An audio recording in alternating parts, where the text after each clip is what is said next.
हिंदू धर्मात श्रावण महिना हा भगवान शिवांना समर्पित आहे आणि अत्यंत पवित्र मानला जातो। या संपूर्ण महिन्यात भक्त उपवास, नामजप आणि कठोर आध्यात्मिक साधनांचं पालन करतात।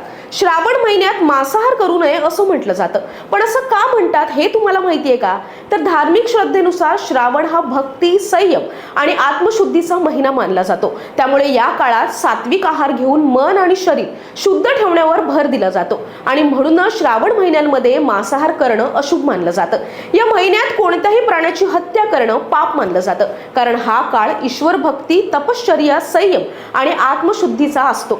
मांस आणि मासे हे तामसिक पदार्थ मानले जातात। या पदार्थांच्या सेवनानं सुस्ती, आळस, अहंकार आणि क्रोध वाढतो। हे सर्व घटक लोकांना अध्यात्मापासून दूर करतात। इंद्रियांवर नियंत्रण ठेवण्यासाठी आहारावर नियंत्रण ठेवणं आवश्यक मानलं जातं। असे पदार्थ सात्विकता काढून टाकतात आणि उपासनेदरम्यान व्यक्तीच्या एकाग्रतेवर व्यत्यय आणतात। श्रावणात शिवपूजा, रुद्राभिषेक, जप आणि व्रत यांना विशेष महत्त्व असतं आणि धार्मिक मान्यतेनुसार या काळात मांसाहार टाळल्यानं साधना अधिक फलदायी होते अशी सुद्धा श्रद्धा आहे।